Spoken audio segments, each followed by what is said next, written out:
हाँ जी, good afternoon. Last वाली class में हमने स्टार्ट किया था अपना जो मानसून वाला पार्ट यानी वर्षा ऋतु वाला पार्ट है, उसमें मानसून की शाखाओं के बारे में और राजस्थान के अंदर उसका इफेक्ट या प्रभाव किस तरीके से होता है। इफेक्ट स्थान के आधार पे, जिलों के आधार पे, और उसके साथ हमने डायरेक्शन वाइज यानी दिशाओं के आधार पे। उसके बाद में लास्ट में कवर कर रहे थे अपन राजस्थान के अंदर समवर्षा रेखाएं। तो समवर्षा रेखाओं का मीनिंग है जिन स्थानों पे इक्वल रेनफॉल होती है उन स्थानों को कनेक्ट करने वाली रेखाएं समवर्षा रेखाएं। और उन समवर्षा रेखाओं में कुछ एक इंपोर्टेंट आइसोहाइट लाइन या समवर्षा रेखा जिनकी हम बात कर चुके थे 10, 25।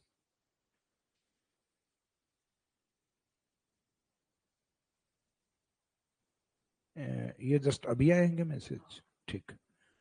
तो 10, 25, 30 सेंटीमीटर, 40 सेंटीमीटर और 50 सेंटीमीटर। और लास्ट में अपनी बात यह हुई थी कि जो 50 सेंटीमीटर से ऊपर की जो समवर्षा रेखा है, 50 सेंटीमीटर से अधिक की जो वैल्यूज हैं वो अरावली के ईस्ट में होती है। तो अरावली के ईस्ट में समवर्षा रेखा या जो आइसोहाइट लाइन है उसकी वैल्यू होती है 50 सेंटीमीटर से अधिक, और 50 सेंटीमीटर से जो कम होती है उन समवर्षा रेखा की वैल्यू होती है अरावली के पश्चिम में।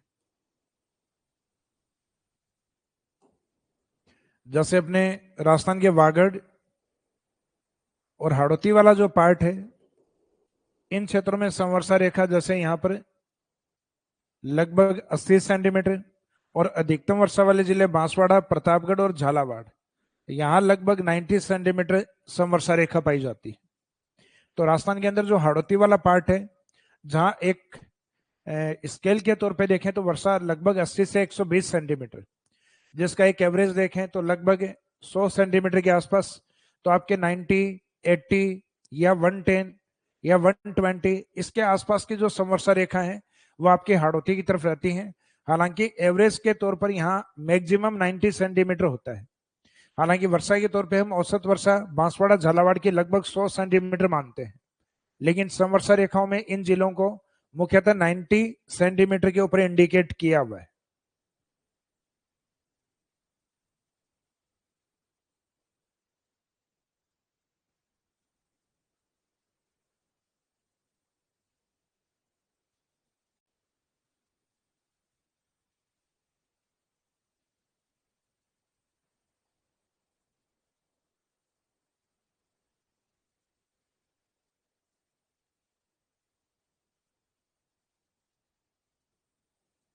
सर लैब असिस्टेंट में वर्ल्ड ज्योग्राफी और इंडियन ज्योग्राफी के भी कुछ बताइए। तो इंडियन ज्योग्राफी वर्ल्ड ज्योग्राफी का जो पार्ट अगर आपके उसमें लगता है कुछ, तो वो भी कंप्लीट करवा दिया जाएगा।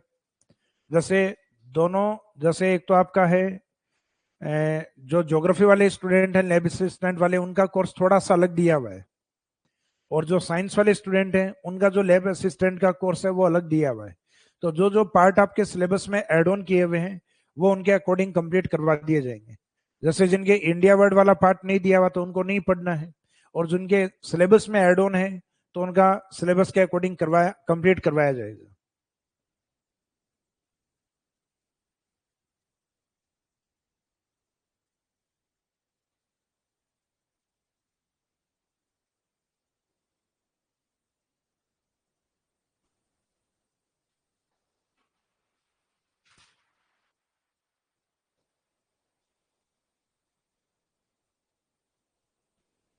एक बार जो कमेंट आ रहे हैं वो स्टार्ट कर दो, 2 4 5 मिनट कमेंट लेते हैं।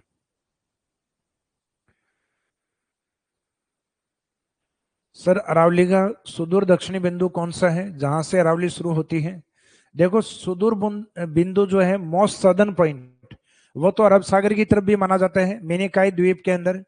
और अरब सागर के अंदर वैसे ही चट्टाने हैं जैसे अरावली की, अर्थात प्री कैम्ब्रियन। इस कारण अरब सागर को अरावली के फादर के रूप में डिफाइन करते हैं, अर्थात Arabian sea is known as father of Aravalli. अरब सागर को अरावली का पिता कहा जाता है क्योंकि जो अरावली की जड़ें हैं वो मुख्यतः लक्षद्वीप की, और एक द्वीप आता है मिनिकाई द्वीप। तो मिनिकाई द्वीप के आसपास की जो चट्टाने हैं वो प्री कैम्ब्रियन चट्टाने हैं।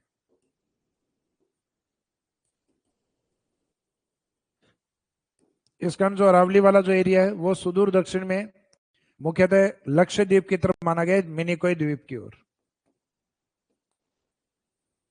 मिनिकॉय द्वीप या मिनिकॉय द्वीप, जबकि इधर इंडिया वाले पार्ट में इसको सतत रूप से इस तलीय भाग पर है, ये मुख्यतः गुजरात से दिल्ली की तरफ माना गया है, जो कि 692 किलोमीटर सतत अरावली है। तो कंटिन्यूस जो अरावली है वो तो है गुजरात से लेकर दिल्ली तक, बाकी इसका एक मोस्ट सदर्न पॉइंट अरेबियन सी की तरफ भी आता है।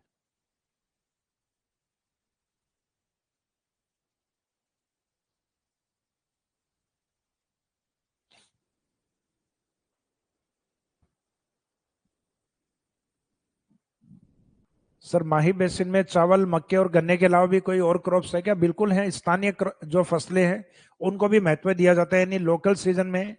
जैसे किसी एरिया में बाजरा बोया गया है तो बाजरा भी होता है, कोई दालों में अगर दाल बोना चाहता है तो दाल भी होती है वहां पे। प्रतापगढ़ वाले एरिया में अफीम भी होती है, अर्थात ओपियम प्रोडक्शन भी होता है। लेकिन जो मेन क्रॉप्स हैं, मेन क्रॉप्स में मुख्यतः मक्का अधिक बोते हैं, क्योंकि किसान की मुख्य आदत है अनाज को अधिक बोना। और अनाज के बाद में मुख्यतः दलहन वगैरह फसलों को, या कुछ कैश क्रॉप्स, तो गन्ना कैश क्रॉप्स के रूप में बोई जाती है वहां। तो ट्राइबल एरिया में एक तो अपने चावल, और चावल से भी अधिक मुख्यतः मक्का अधिक प्रसिद्ध है, क्योंकि भील ट्राइब सबसे ज्यादा मक्का खाती है। तो राजस्थान के दक्षिण में इसी कारण माही वाले एरिया में और मुख्यतः मेवाड़ वाले एरिया में मक्के का उत्पादन अधिक होता है।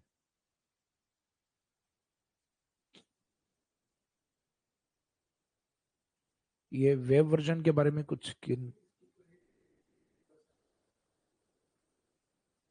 तो बात की गई इनसे? अच्छा। हम्म।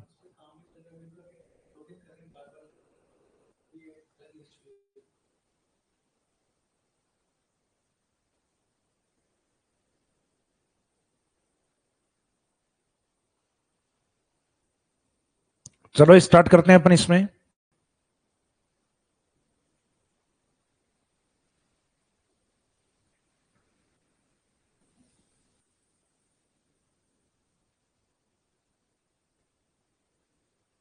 सर करंट अफेयर वाली बुक के बारे में कुछ बताइए।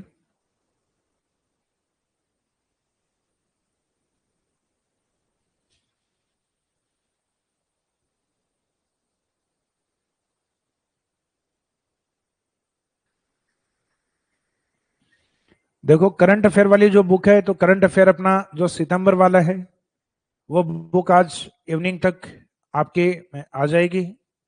और जैसे ही आ जाएगी उसके बाद में उसके ऊपर एक सेशन रखेंगे, तो उस सेशन के अंदर उस बुक से रिलेवेंट जो जानकारी होंगी वो स्पेसिफिक अपन 15-20 मिनट उसी के बारे में बात करेंगे। क्योंकि अभी जो क्लास है वो आपके सब्जेक्ट की क्लास है, तो इसमें करंट वाले टॉपिक्स के बारे में अब ज्यादा चर्चा नहीं करके अपना जो प्रॉपर, यानी जो इस टाइम पीरियड में ज्योग्राफी क्लास होती है, तो अपने उसी के बारे में चर्चा रखें।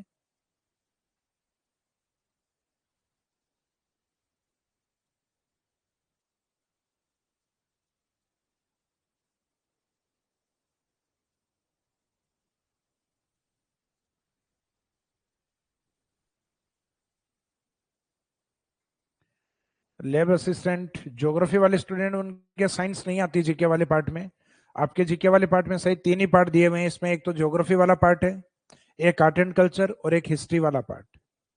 यानी आपके सिलेबस में जो पॉइंट दिए हुए हैं एज इट इज उन्हीं के अकॉर्डिंग ही पूछा जाएगा।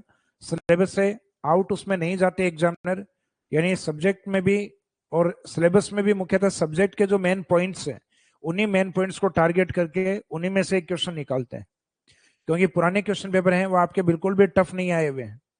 लैब असिस्टेंट के जनरली जो कट ऑफ है वो जैसे वर्तमान में जो एग्जाम्स के कट ऑफ जा रही हैं उनसे जनरली हाई रहती है। तो उसका रीजन वही रह सकता है हाई होने का, कि आपका पेपर का जो लेवल है वो बिल्कुल इजी लेवल का होता है। और जैसे कि थोड़ा सा मॉडरेट या मीडियम लेवल का अगर पेपर आ गया, कुछ टफ कुछ इजी, तो बाद में कट ऑफ जनरली क्या हो जाती है, थोड़ी कम हो जाती है फिर। तो आगे हम कंटिन्यूस बात करते हैं। लास्ट में जहां टॉपिक कंप्लीट हुआ उसके बाद, यानी संवर्षा रेखा के बाद।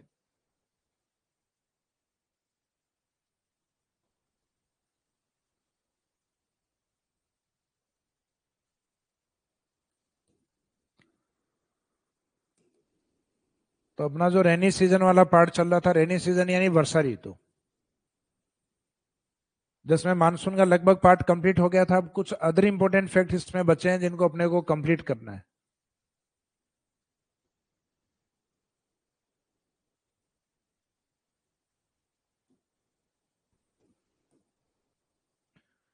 अदर इंपॉर्टेंट फैक्ट्स, अन्य महत्वपूर्ण बिंदु।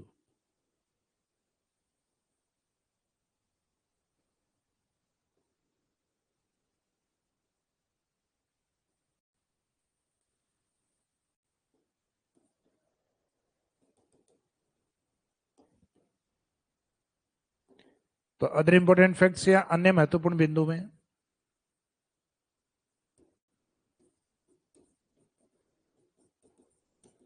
राजस्थान में सर्वाधिक वर्षा वाले महीने। तो एक तो ये फैक्ट है जो आपको याद होना चाहिए। तो वैसे अपने यहाँ मानसून की एंट्री कब होती है? 25 जून। तो इसका मीनिंग जब तक मानसून आता है तो जून तो लगभग निकल चुका है अपने। तो जून निकल चुका है तो इसका मीनिंग अधिक वर्षा वाला महीना एक तो अपने जुलाई बचता है फिर, और एक कई बार जुलाई में मानसून लेट आता है तो इसका मीनिंग फिर अधिक वर्षा वाला महीना होता है अगस्त। तो राजस्थान में सर्वाधिक वर्षा वाले महीने कौन से होते हैं? तो इसमें आंसर रहेगा जुलाई और अगस्त। और इनमें भी अगर ऑप्शन में एक को चुनना हो तो पहले अपने प्रायोरिटी में जुलाई को रखना है और फिर बाद में अगस्त। वैसे देखा जाए तो ईयर टू ईयर, साल दर साल अपने अलग अलग जिले, सॉरी अलग अलग महीने हो सकते हैं। जैसे कोरोना वाले टाइम पीरियड में जुलाई में वर्षा कम हुई थी, अगस्त में अधिक हुई। कोरोना के बाद में भी एक दो वर्ष ऐसा रहा है जिसमें जुलाई की तुलना में अगस्त में वर्षा की मात्रा अधिक हुई है। तो इसका मीनिंग है ये तो ईयर टू ईयर वेरी करता है कि किस साल किस समय में अधिक वर्षा हुई। और बाकी अगर पूरे वर्ष में देखा जाए और दो दो महीनों के पेयर या जोड़े में देखा जाए तो सर्वाधिक वर्षा वाले महीने जुलाई और अगस्त को माना जाता है। और इन दोनों में अगर हमें एक को डिसाइड करना है तो आंसर लेना है जुलाई को।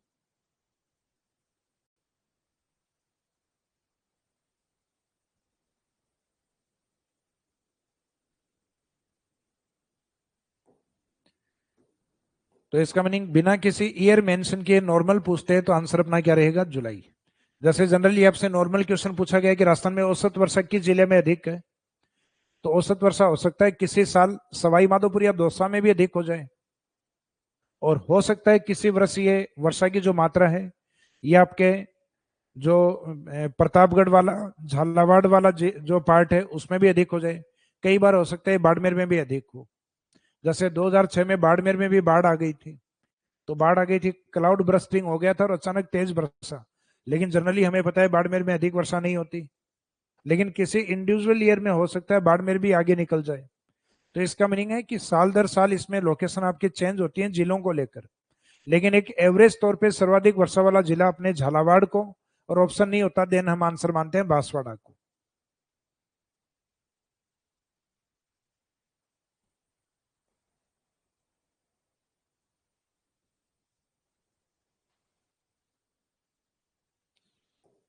तो सर्वाधिक वर्षा वाले महीने अपने किसको माना जाएगा? जुलाई एंड अगस्त को। इसके बाद में वर्षा ऋतु से जुड़े हुए कुछ फैक्ट में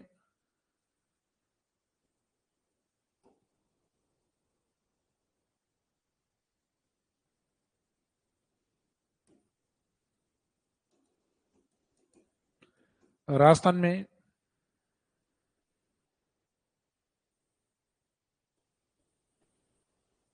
वर्षा की अनिश्चितता।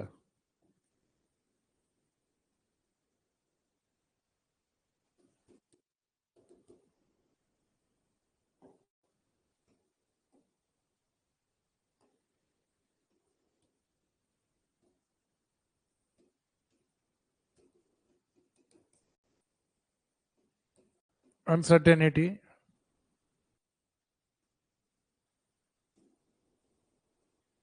Uncertainty of rainfall in Rajasthan. Rajasthan में वर्षा की जो अनिश्चितता है या अनसर्टेनिटी जो है,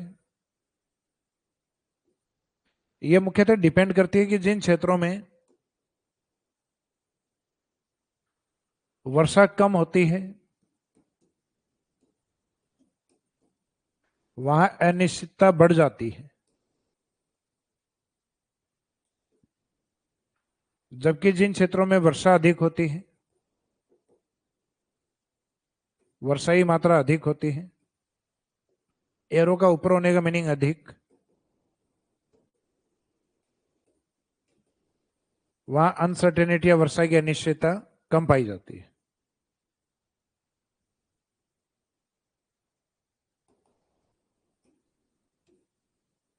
तो ये पॉइंट्स देख के अपने को समझ में आ रहा है कि जो वर्षा है वो अनिश्चितता के अपोजिट होती है, यानी एक दूसरे के इनवर्स होते हैं।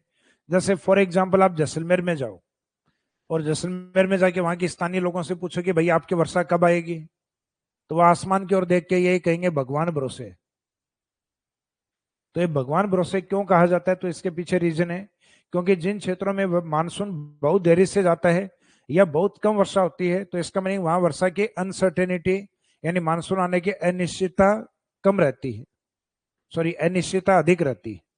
तो जिन क्षेत्रों में वर्षा कम होगी वहां अनिश्चितताएं बहुत ज्यादा होती हैं, और जिन क्षेत्रों में वर्षा अधिक होती है तो इसका मीनिंग वर्षा अधिक होने का मीनिंग अनिश्चितता वहां कम पाई जाती है, इसका अनिश्चितता का मीनिंग वहां निश्चितता अधिक पाई जाती है। जैसे आप झालावाड़ बांसवाड़ा में जाके पूछोगे मानसून के टाइम के मानसून कब आता है, तो वो लोग बता देंगे कि 5 दिन में, 10 दिन में, 15 दिन में आ जाता है। या जहां हम बात करेंगे मानसून के आसपास, तो वो बता देंगे कि आपको बस इस टाइम आने ही वाला है। तो वो लोग श्योर है मानसून आने के प्रति कि मानसून आने ही वाला है, जबकि जैसलमेर वालों में ये श्योरिटी कम रहती है और उनमें अनसर्टेनिटी अधिक होती है। तो अनसर्टेनिटी अधिक होने का मीनिंग है वर्षा की मात्रा का कम होना, और अनिश्चितताओं का कम होने का मीनिंग है वर्षा की मात्रा का अधिक होना। तो आपको सिर्फ ये ध्यान रखना है अनिश्चितता और वर्षा एक दूसरे के अपोजिट होते हैं, फिर आपको समझ में आ जाएगा इसका मीनिंग वर्षा जहां कम है वहां अनिश्चितताएं अधिक है।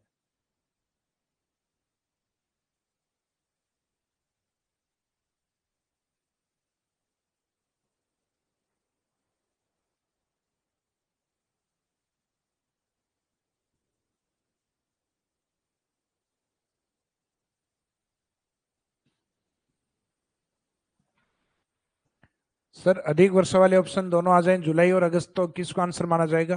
तो देखो उस कंडीशन में जुलाई आंसर रहेगा, और किसी ईयर को मेंशन करके अगर दे दिया जाए तो उस साल के अपने को जो मौसम विभाग के जो डेटा हैं उनकी स्टडी करके जानी पड़ेगी कि मुख्यतः कौन से जिले में अधिक वर्षा हुई है और कौन से महीने में अधिक वर्षा हुई है।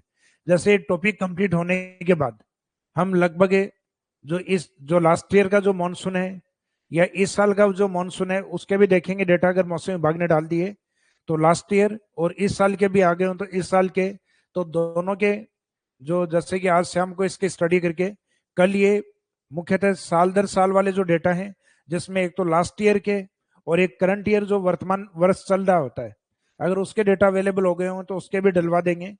तो इसका मीनिंग वो ज्यादा इंपॉर्टेंट है आपके लिए,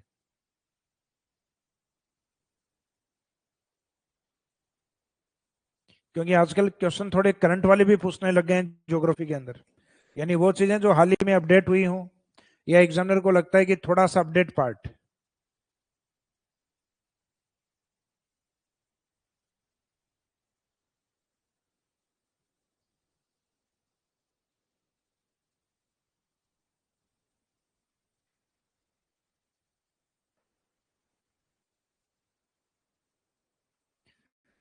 चलो आगे चलते हैं अपन इसमें।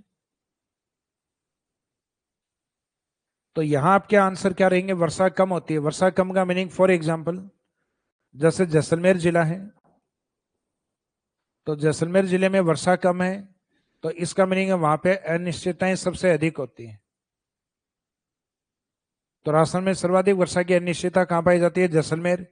जैसलमेर की तरह कम वर्षा वाला जिला कौन सा है? बीकानेर। तो इसका मीनिंग यहाँ पे भी वर्षा कम है तो अनिश्चितता आपके यहाँ पे भी, अनसर्टेनिटी यहाँ पे भी अधिक होती। और जैसे ऑप्शन में दिया जाए कि आपके झालावाड़ और बांसवाड़ा में मानसून की अनिश्चितता कम पाई जाती है, तो बिल्कुल सही बात है, मानसून की अनिश्चितता कम है और निश्चितता अधिक है। और अनिश्चितता कम इसलिए है क्योंकि वर्षा की मात्रा अधिक है, क्योंकि जैसा कि अभी आपको मैंने बताया कि वर्षा और मानसून की जो अनिश्चितताएं हैं वो एक दूसरे के अपोजिट होती हैं। आपको तो सिर्फ इतना याद रखना है और इसके बाद में आपको अपने आप समझ में आ जाएगा कि अनिश्चितता या अनसर्टेनिटी को वर्षा की मात्रा के अपोजिट रखना है, क्योंकि स्थान ऑलरेडी आपको पता है अधिक वर्षा वाले स्थान कौन से हैं। राजस्थान के वागड़ और हाड़ौती वाले। कम वर्षा वाले स्थान कौन से हैं? राजस्थान के जो बड़े जिले हैं अर्थात जैसलमेर, बीकानेर, बाड़मेर, जोधपुर, जो डेजर्ट डिस्ट्रिक्ट है वो कम वर्षा वाले जिले हैं।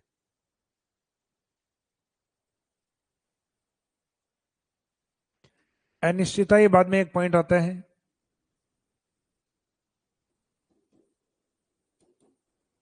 और राजस्थान में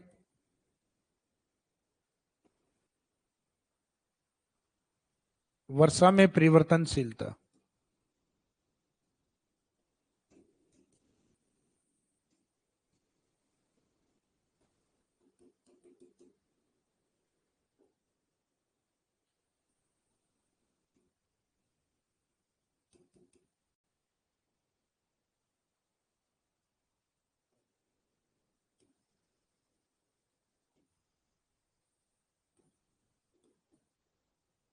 वेरिएबिलिटी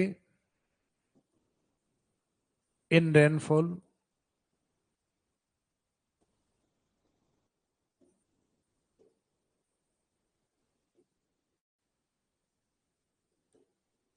इन राजस्थान स्टेट। राजस्थान में वर्षा में परिवर्तनशीलता।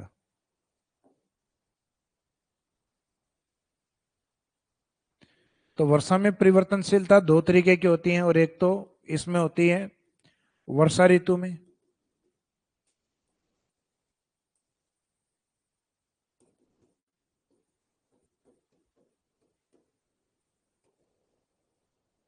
इन रेनी सीजन, और एक होती है वार्षिक आधार पर।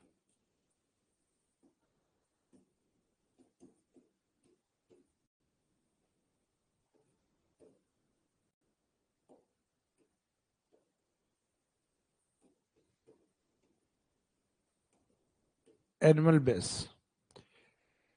इन रेनी सीजन या वर्षा ऋतु में देखें तो वर्षा ऋतु में हम ये देखते हैं कि राजस्थान के उत्तरी पश्चिमी भाग में जैसे जैसलमेर बीकानेर वाला पार्ट, तो यहां एवरेज अपने 10 सेंटीमीटर वर्षा होती है, 10 सेंटीमीटर।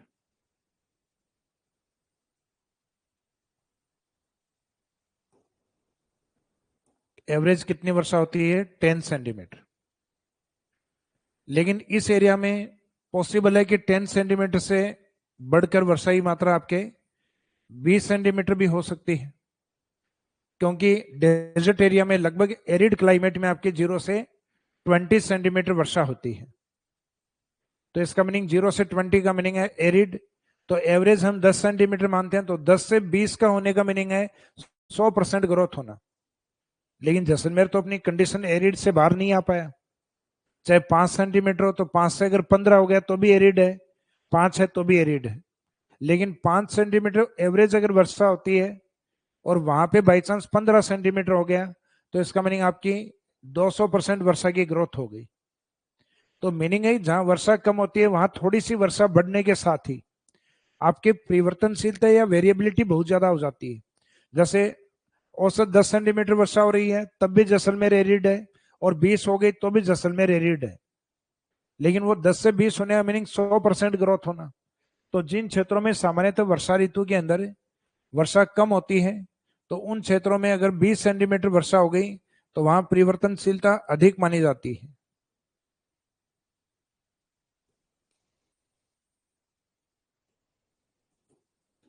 वहां परिवर्तनशीलता या वेरिएबिलिटी अधिक मानी जाएगी। सिर्फ ये रेनी सीजन की बात कर रहे हैं।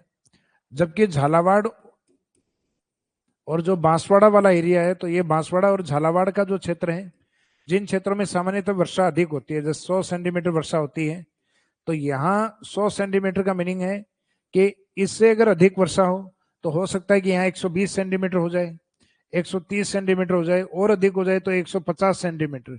लेकिन यहाँ ये पॉसिबल नहीं है कि 100 सेंटीमीटर से आप सीधे 200 पे चले गए, ये लगभग इम्पॉसिबल है। लेकिन जैसलमेर में ये पॉसिबल है कि 10 है तो 10 से 20 भी हो सकती है। जिन स्थानों पे 5 सेंटीमीटर है तो वहां 10 होना भी पॉसिबल है। लेकिन जिन स्थानों पे 100 सेंटीमीटर है वहां 200 होना लगभग इम्पॉसिबल है। तो इसका मीनिंग जिन क्षेत्रों में वर्षा बहुत अधिक होती है वहां वेरिएबिलिटी आपको बहुत ज्यादा देखने को नहीं मिलेगी, यानी वहां लगभग वैसी ही स्थितियां रहती हैं जैसे साल दर साल होती हैं। लेकिन जो सूखे स्थान होते हैं वहां अगर गलती से वर्षा हो गई थोड़ी सी अधिक, तो वो पहले की तुलना में हो सकती है दोगुनी हो, यानी 100% ग्रोथ हो सकती है वहां, और हो सकता है 200% ग्रोथ भी हो सकती है।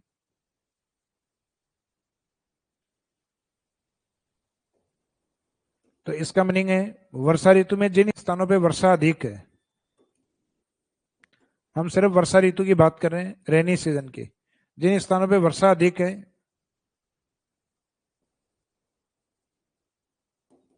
वहां पे परिवर्तनशीलता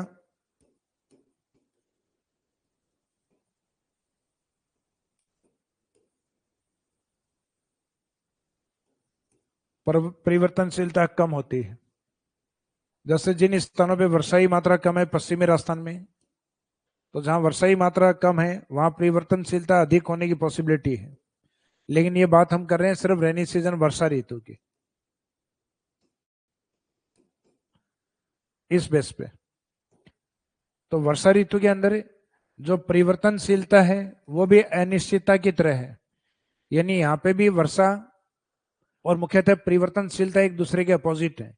जिन क्षेत्रों में वर्षा कम होती है वहां परिवर्तनशीलताएं अधिक देखने को मिलती हैं, मुख्यतः रेनी सीजन के अंदर। और रेनी सीजन के अंदर हम देखते हैं जिन क्षेत्रों में वर्षा की मात्रा अधिक होती है उन क्षेत्रों में परिवर्तनशीलता कम पाई जाती है, अर्थात उसमें वेरिएबिलिटी कम पाई जाती है। लेकिन अगर हम पूरे साल की बात करें तो पूरे साल में आप देखते हैं, यानी ये दूसरा पॉइंट एनुअल बेस के ऊपर, तो एनुअल बेसिस के ऊपर अगर देखा जाए वार्षिक आधार पर, जैसे फॉर एग्जांपल पूरे वर्ष में झालावाड़ में एक समय ऐसा आता है कि वहां झालावाड़ में भी वर्षा नहीं होती, अर्थात वहां पे भी 0 सेंटीमीटर है। और एक समय पूरे साल में ऐसा आता है जैसलमेर में, जिसमें जैसलमेर में भी वर्षा नहीं है, तो वो भी 0 सेंटीमीटर। लेकिन जब वर्षा होना स्टार्ट होती है तो झालावाड़ में वर्षा कहाँ तक पहुंचती है, लगभग 80 से 120 सेंटीमीटर। तो आप तो मैक्सिमम मान लो 120 सेंटीमीटर। और जैसलमेर में जब वर्षा होना स्टार्ट होती है तो वर्षा की मात्रा 0 से 20 सेंटीमीटर, या 0 से 25 सेंटीमीटर भी मान सकते हैं, एरी डेजर्ट वाला भी, कि शुष्क मरुस्थल में लगभग 0 से 25 सेंटीमीटर। तो इसमें इसका मीनिंग जब 0 सेंटीमीटर हो रही थी साल के किसी एक हिस्से में, यानी एक भाग में 0 सेंटीमीटर, और साल में अधिकतम वर्षा वाले समय में कितनी थी, 25 सेंटीमीटर। तो ये इतना वेरिएशन आ गया इसमें। और झालावाड़ में एक समय ऐसा था कि जैसलमेर की तरह उस समय यहाँ पे भी वर्षा नहीं थी, लेकिन जब वर्षा होना स्टार्ट हुई रेनी सीजन में तो यहाँ वर्षा 120 सेंटीमीटर तक गई। तो इसका मीनिंग पूरे वर्ष को अगर हम एनालिसिस करें तो पूरे वर्ष के अंदर ये जो वेरिएबिलिटी है वो सबसे ज्यादा किस में आती है, झालावाड़ के अंदर। तो मुख्यतः झालावाड़ के अंदर जो वेरिएबिलिटी है, वार्षिक जो परिवर्तनशीलता है वो सबसे ज्यादा होती है।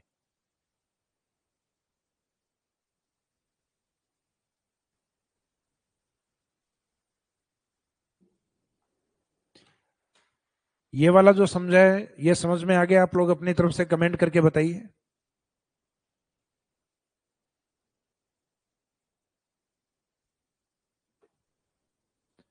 ये समझ में आ गया या रिपीट करें, क्योंकि थोड़ा सा टफ पार्ट है।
अच्छा, कुछ स्टूडेंट वो कह रहे हैं सर समझ में आ गया, कुछ में ये है कि सर एक बार और रिपीट करवाइए। देखो एक बार एक एग्जांपल ये लीजिए आप, जैसे पूरे 12 महीने में राजस्थान में एक कंडीशन ऐसी आती है जब राजस्थान में बिल्कुल भी वर्षा नहीं होती पूरे 12 महीने में। जैसे हमारी वर्षा किस समय होती है मोस्टली? जून, जून के लास्ट में, जुलाई, अगस्त, सितंबर के अंदर। तो इसका मीनिंग बाकी का जो टाइम पीरियड होता है वो पूरे 12 महीने, यानी इन 3-4 महीनों को अगर छोड़ दे तो वो बाकी पूरे राजस्थान के लिए लगभग 0 सेंटीमीटर के वाले महीने होते हैं। तो उस समय झालावाड़ में भी 0 है, जैसलमेर में भी 0 है।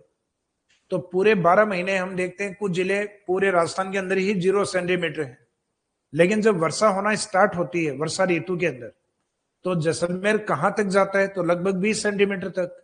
तो कितना वेरिएशन आया? 0 से 20, यानी साल के एक भाग में वो 0 था और साल के एक हिस्से में जब वर्षा हुई तो वो 20 पे गया। लेकिन झालावाड़ जब वर्षा होती है तो कहां तक जाता है? तो झालावाड़, बांसवाड़ा, ये जब वर्षा होना स्टार्ट होती है तो ये एवरेज 100 सेंटीमीटर या 120 सेंटीमीटर। तो इसका मीनिंग है 0 से 120 सेंटीमीटर।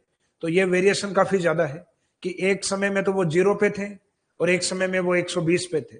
तो इसका मीनिंग वार्षिक जो परिवर्तनशीलता है, जो एनुअल वेरिएबिलिटी है, वो उन जिलों में अधिक होती है जहां वर्षा अधिक होती है। तो इसका मीनिंग यहाँ मुख्यतः एरो ऊपर होते हैं, जहां वर्षा अधिक होती है वहां परिवर्तनशीलता भी अधिक होती है। लेकिन ये रेनी सीजन की अगर बात करें, वर्षा ऋतु की बात करें, इन सिर्फ 4 महीने की बात करें तो ये अपोजिट होती है। फिर जैसे वर्षा ऋतु में जैसलमेर की एवरेज वर्षा 10 सेंटीमीटर और उसी ड्यूरेशन में जैसलमेर में 20 सेंटीमीटर भी हो सकती है वर्षा। तो सामान्यतः जिन क्षेत्रों में वर्षा कम होती है वहां वेरिएबिलिटी आपको अधिक मिल सकती है सीजन विशेष के अंदर। अब जैसे झालावाड़ में अपने 100 सेंटीमीटर वर्षा होती है, तो वहां 100 सेंटीमीटर, उसी सीजन में 200 सेंटीमीटर वर्षा होना, यानी वर्षा ऋतु में वो लगभग इम्पॉसिबल है। तो इसका मीनिंग है कि वहां पे डबल जो वर्षा है वो वाली कंडीशन आपको देखने को जनरली नहीं मिलेगी। तो इसका मीनिंग जिन क्षेत्रों में जो रेनी सीजन की बात करें सिर्फ ऋतु विशेष के अंदर, तो रेनी सीजन के अंदर अपने जो वर्षा और जो इसमें वेरिएबिलिटी या परिवर्तनशीलता है ये एक दूसरे के अपोजिट होते हैं। जबकि पूरे वर्ष तो एक दूसरे के सिमिलर होते हैं, अर्थात एक बढ़ेगा तो दूसरा भी बढ़ेगा और एक की मात्रा कम होगी तो दूसरे की मात्रा भी कम होगी।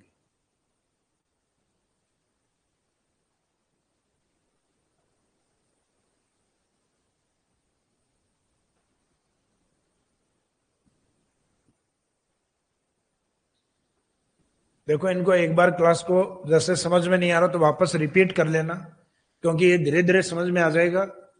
परिवर्तन का मीनिंग है चेंज, कितना चेंज हो रहा है। तो जैसे अपना साल का एक टाइम पीरियड ऐसा होता है कि सभी जिले अपने 0 सेंटीमीटर पे होते हैं जब वर्षा नहीं होती। लेकिन जब होना स्टार्ट होती है तो झालावाड़ कहां तक जाता है? 120 तक। तो परिवर्तनशीलता झालावाड़ में पूरे वर्ष में 0 भी है और हाईएस्ट 120 भी है। तो हम देखें तो पूरे वर्ष में या वार्षिक आधार पर परिवर्तनशीलता झालावाड़ की ज्यादा आती है, जबकि उस समय जैसलमेर में परिवर्तन कम है क्योंकि जैसलमेर में वर्षा ही कम होती है। तो ये परिवर्तन जैसे 0 सेंटीमीटर है तो 0 से अधिकतम वर्षा कई बार 25 सेंटीमीटर तक होती है। तो परिवर्तन सिर्फ इतना ही हुआ है 0 से 25 के बीच में।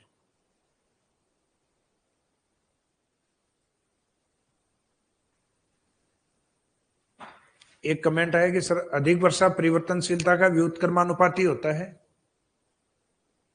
नहीं, ऐसा नहीं कह सकते। ये मुख्यतः रेनी सीजन में अलग होता है और वार्षिक आधार पर अलग होता है। जैसे वार्षिक आधार पे आप देख रहे हो जिन जिलों में वर्षा की मात्रा अधिक होती है, वर्षा की मात्रा जिन जिलों में अधिक होती है वहां परिवर्तनशीलता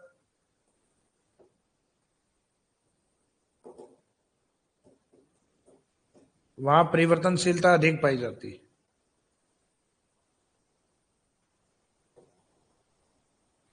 और जिन जिलों में सामान्यतः वर्षा की मात्रा कम होती है,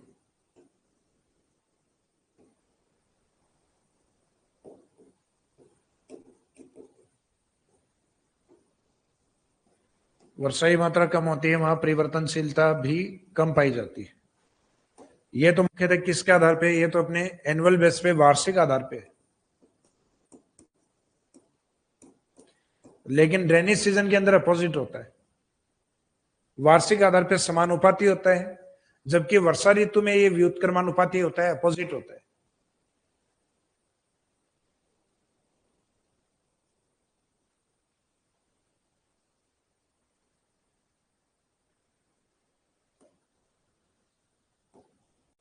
तो ये वर्षा ऋतु वाले पॉइंट अपने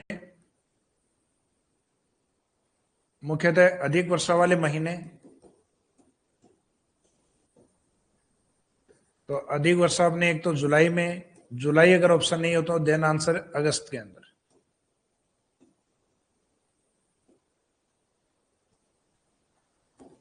इसके बाद में हम बात करें अधिक वर्षा के बाद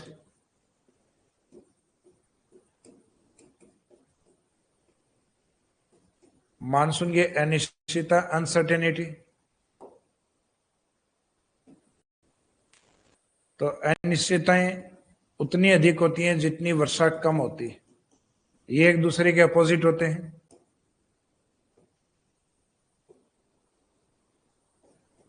निश्चितता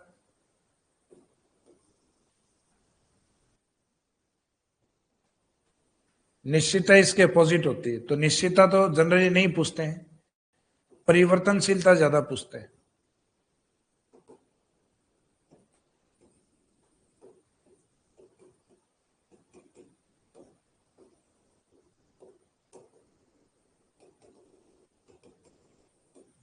वेरिएबिलिटी या परिवर्तनशीलता, तो परिवर्तनशीलता जनरली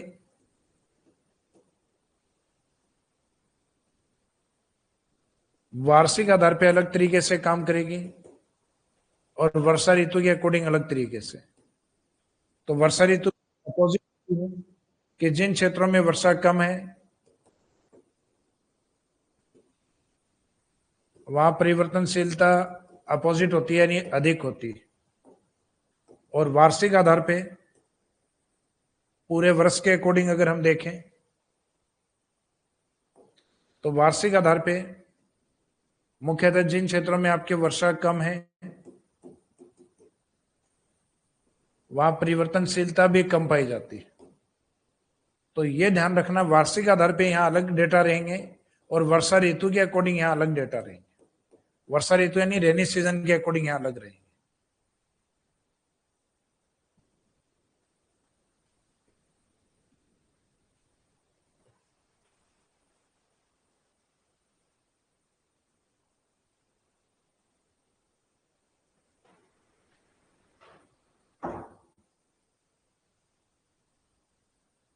बिल्कुल, सब्जेक्ट में जो कुछ पीजी वाले पार्ट हैं वो पीजी वाले पार्ट भी आपके स्टार्ट करवा देंगे जल्दी।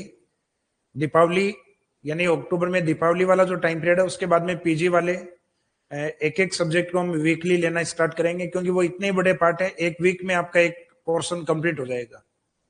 क्योंकि पीजी वाले में आपके 3-3, 4-4 चैप्टर एक एक पार्ट में दिए हुए। जब जनसंख्या भूगोल है तो उसमें इतने ही पार्ट हैं आपके। मुख्यतः नगरीय भूगोल है तो नगरीय भूगोल में भी इतना ही मैटर है। तो वो लगभग वीकली चलने वाला पार्ट है, ये एक वीक में उसका एक पार्ट कंप्लीट हो जाएगा। ताकि दिसंबर तक आपके जो नेट के एग्जाम है, जिन स्टूडेंट के सब्जेक्ट हैं तो उनको भी उसके अंदर मदद मिलेगी, यानी कुछ क्वेश्चंस वहां से आते हैं। क्योंकि नेट के एग्जाम में आपका सिलेबस थोड़ा सा ब्रॉड है, ज्यादा बड़ा है, लेकिन उसमें इंपॉर्टेंट पार्ट जो है वो आपके फर्स्ट ग्रेड में या यूं कहें कॉलेज लेक्चरर वाले पार्ट में वो लगभग दिया हुआ होता है। और जनरली क्वेश्चन वही पूछते हैं जो अपने सब्जेक्ट में यहाँ फर्स्ट ग्रेड में अपन पढ़ रहे होते हैं, वो सबसे इंपॉर्टेंट पार्ट दिया हुआ है आपके।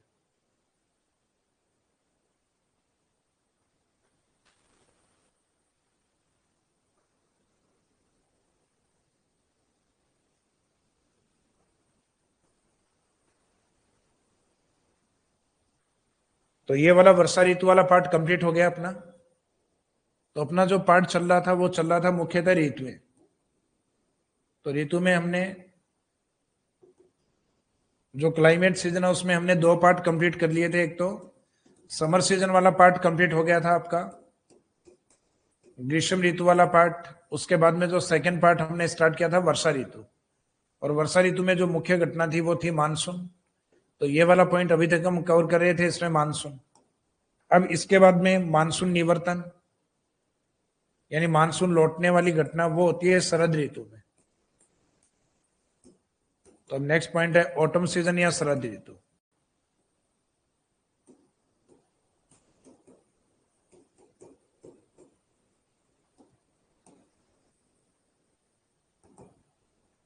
शरद ऋतु वाला पार्ट, तो इसमें एक तो है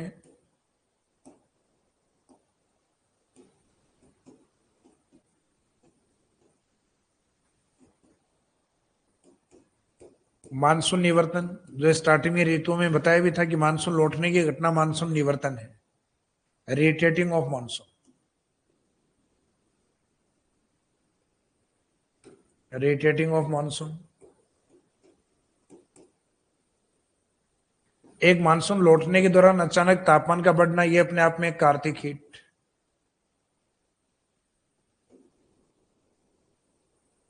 कार्तिक हीट या अक्टूबर हीट।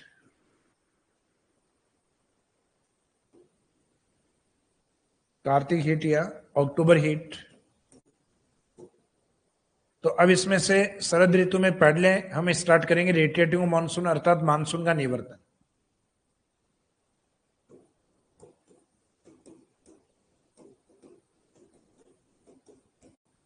मानसून निवर्तन का जनरली मीनिंग हम क्या लेते हैं?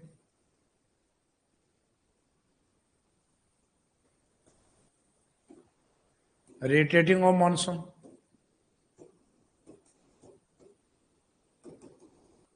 कहानी को थोड़ा सा हम इसके पहले जाके समझने का प्रयास करते हैं कि मानसून निवर्तन का मीनिंग तो है मानसून लौटना, लेकिन मानसून आने का मीनिंग क्या था? जब सूर्य हमारे यहाँ सीधा चमकता है कर्क रेखा पर, उस समय हमारे यहाँ टेम्परेचर अधिक और एयर प्रेशर कम होता है, और उसी समय पानी कम गर्म होने के कारण समुद्रों का टेम्परेचर स्थलीय भाग की तुलना में थोड़ा कम और वायुदाब अधिक होता है, और उस समय जलीय भाग से स्थलीय भाग अर्थात हाई प्रेशर से लो प्रेशर की ओर हवाएं चलती हैं, और ये भारत में मानसून अर्थात वर्षा की शुरुआत करती है। और एक निश्चित समय के बाद यानी सितंबर लास्ट तक आते आते सूर्य की स्थिति भारत में कर्क रेखा की बजाय लगभग 0 डिग्री पे आ जाती है वापस, और उसके बाद में सूर्य धीरे धीरे सदन में अक्टूबर की तरफ, जब सितंबर निकलेगा तो अक्टूबर के समय मुख्यतः सदन की तरफ सीधा चमकना स्टार्ट हो जाएगा। तो नॉर्थ हेमेस्फीयर में या उत्तरी गोलार्ध में धीरे धीरे टेम्परेचर कम होना और एयर प्रेशर बढ़ना स्टार्ट हो जाएंगे, और एयर प्रेशर बढ़ना स्टार्ट हो गया तो इसका मीनिंग हाई एयर प्रेशर से समुद्रों की ओर अर्थात लो एयर प्रेशर की ओर हवा चलना स्टार्ट होगी, और ये हवाएं अपने लिए एक तरीके से क्या है? मानसून का निवर्तन। जैसे हमारे यहाँ समुद्री हवाएं आ रही हैं तो वो तो है मानसून का अराइवल होना, पहुंचना, और वापस जाने का मीनिंग है विड्रॉल ऑफ मानसून। तो इसका मीनिंग है विड्रॉल की घटनाएं तब होती हैं जब सूर्य मुख्यतः भूमध्य रेखा की तरफ चला जाता है, भूमध्य रेखा को क्रॉस करके सदन में चला जाता है। तो ये मानसून के बाद की घटनाएं हैं। तो इसका मीनिंग है मानसून का वापस जाना या मानसून का लौटना, मानसून निवर्तन कहलाता है। हिंदी में प्रत्यावर्तन भी बोलते हैं इसको। तो डेफिनेशन तो आपको लगभग ध्यान है कि मानसून के वापस जाना या मानसून लौटना या मानसून प्रत्यावर्तन की घटना को मानसून का निवर्तन कहा जाता है।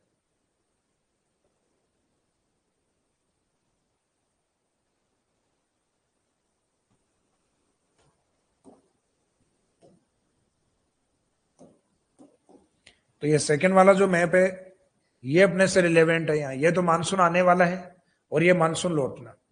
तो मानसून लौटने के पीछे रीजन ये होते हैं कि अपने यहाँ तापमान वापस कम होना स्टार्ट हो जाते हैं। यानी अभी जो सीजन चल रहा है ये रेडिएटिंग मानसून का ही चल रहा है, मानसून निवर्तन का।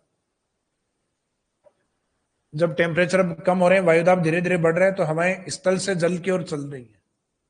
तो मानसून निवर्तन का मीनिंग है मानसून का वापस आना या लौटना।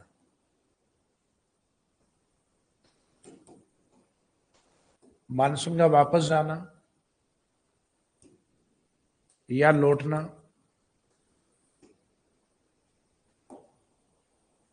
वापस जाना या लौटना मानसून निवर्तन कहलाता है।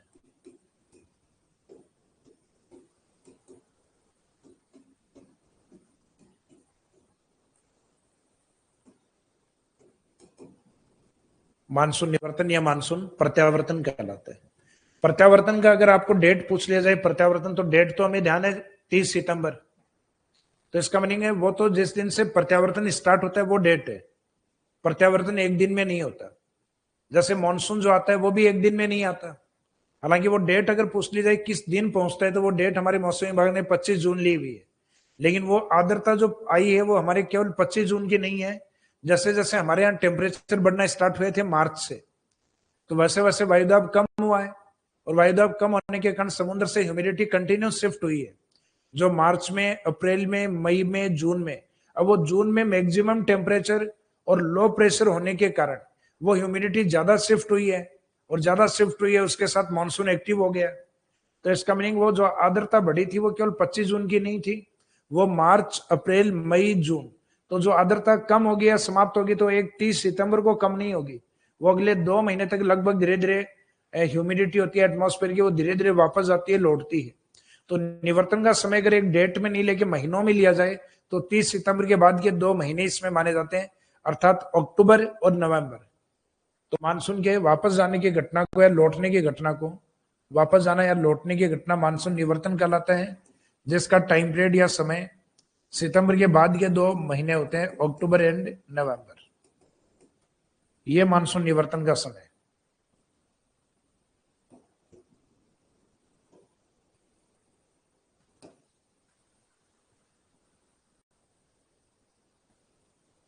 इसमें यह ध्यान रखना कि भारत में मानसून 31 अक्टूबर को लास्ट डेट है, तो इंडिया में या भारत में निवर्तन का जो समय माना गया है वो नवंबर एंड मिड दिसंबर, नवंबर और मध्य दिसंबर को माना गया है। जिस समय भारत में सर्वाधिक वर्षा कहाँ होती है? तमिलनाडु, आंध्र प्रदेश के दक्षिणी तटों पे और कर्नाटका के पूर्वी भागों पे। तो ये 2-3 प्रमुख एरिया जिसमें मेन तमिलनाडु है, आंध्र प्रदेश का दक्षिणी भाग यानी जो तमिलनाडु की तरफ है, और कर्नाटका का पूर्वी भाग यानी जो तमिलनाडु की तरफ है। तो इसमें मुख्यतः तमिलनाडु राज्य होता है जहां रिटेटिंग मानसून अर्थात लौटते हुए मानसून से नवंबर और दिसंबर। तो अभी अपना जो नेक्स्ट मंथ आएगा उस समय सबसे अधिक वर्षा होंगी तमिलनाडु की तरफ।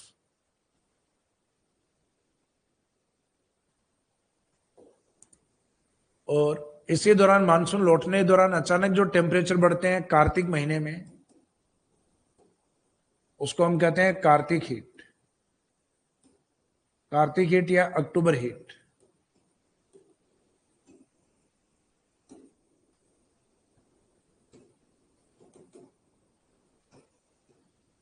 कार्तिक हीट या अक्टूबर हीट। तो मानसून लौटने के दौरान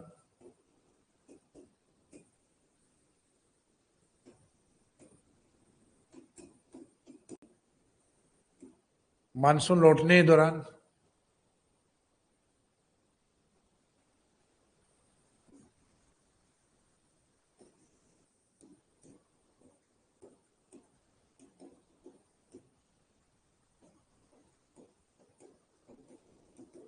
अचानक तापमान में बढ़ोतरी होना।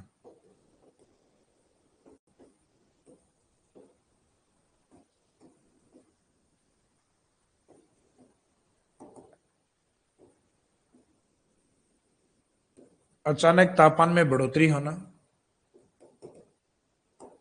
कार्तिक हीट कहलाता है। Meaning sudden increase in temperature during withdrawal of monsoon. तो जो अपना एटमॉस्फेयर या जो वायुमंडल है उसमें तापमान में अचानक बढ़ोतरी होती है, यानी sudden increase in temperature during withdrawal of monsoon. जब मानसून लौटता है उसी दौरान अचानक, तो लौटने के बाद नहीं, उसी ड्यूरेशन के अंदर जब मानसून लौटना स्टार्ट कर रहा है और अचानक टेम्परेचर बढ़ना स्टार्ट हो गया, तो वो हमारे लिए कार्तिक हीट या अक्टूबर की उष्णता या अक्टूबर हीट के रूप में, हीट का मीनिंग टेम्परेचर का बढ़ना, तो अक्टूबर हीट के रूप में भी इसको डिफाइन किया जाता है।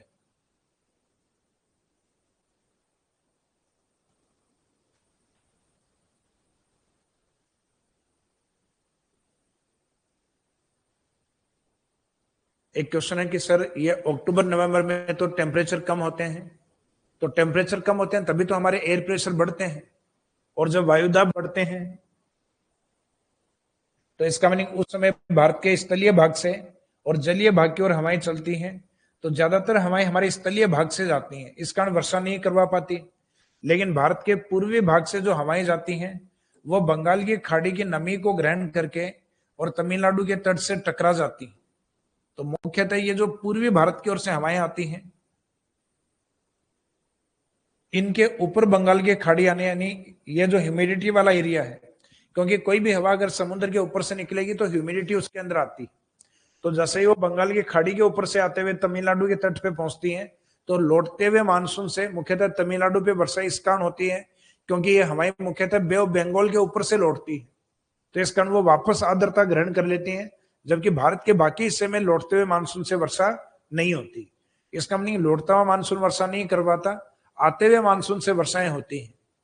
तो लौटते हुए मानसून का जो एग्जाम्पल है वो भारत में तमिलनाडु और इसके कुछ निकटतम राज्य है।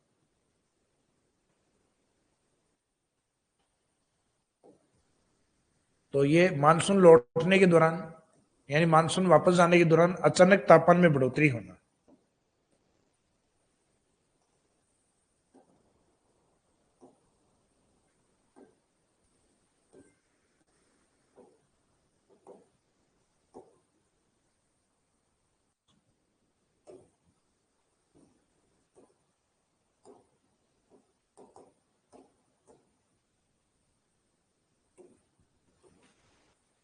तो अचानक तापमान में बढ़ोतरी होना कार्तिक हीट। अब इसके पीछे कारण ये है,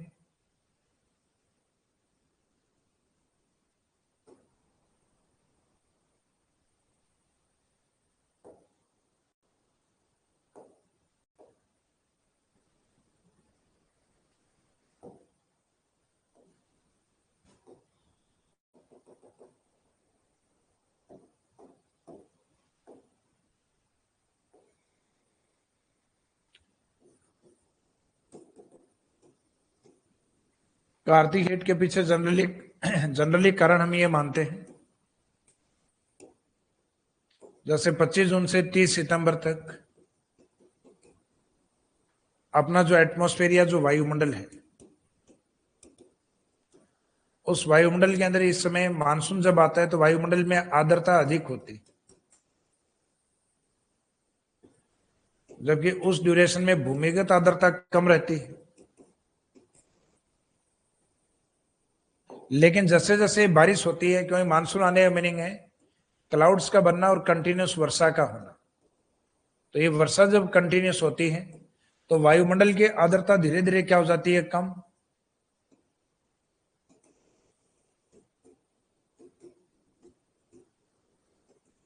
और ये नमी अपने वो जमीन पे प्राप्त हो जाती है, इसका मीनिंग भूमिगत आर्द्रता बढ़ जाती है। तो ये लगभग 30 सितंबर के बाद कंडीशन ये है कि वायुमंडलीय आर्द्रताएं कम है और जो भूमिगत आर्द्रता ये अधिक।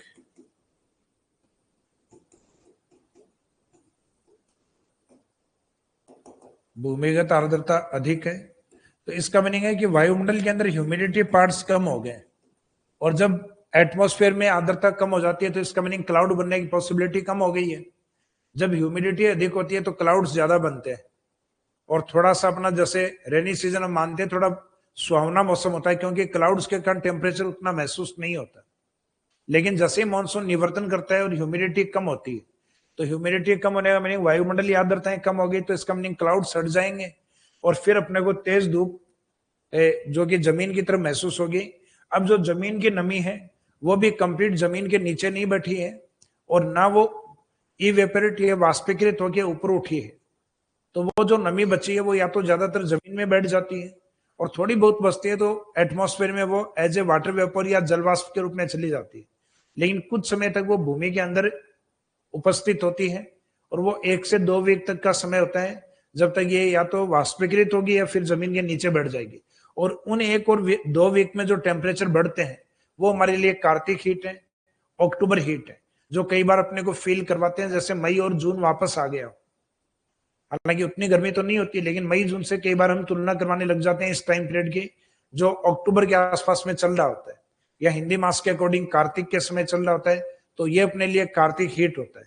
तो इस कार्तिक हीट के पीछे ये आगे वाला जो डायग्राम है ये इंपॉर्टेंट है इसमें, कि वायुमंडलीय आर्द्रताओं का कम होना और भूमिगत आर्द्रताओं का बढ़ना, ये मुख्यतः टेम्परेचर को इंक्रीज करता है। तो वायुमंडल की कम आर्द्रता, less humidity of atmosphere,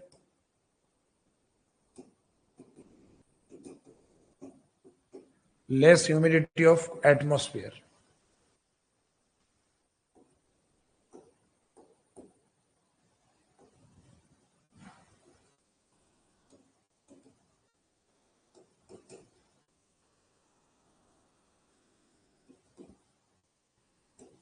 less humidity of atmosphere जबकि लैंड में इसके अपोजिट है।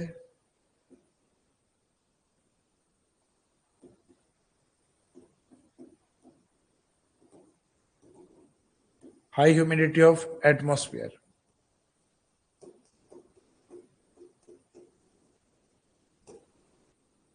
वायुमंडल की उच्च आर्द्रता, वायुमंडल की कम आर्द्रता और भूमि की उच्च आर्द्रता, क्योंकि जमीन में जो नमी होगी वो क्या करती है, टेम्परेचर को होल्ड करती है।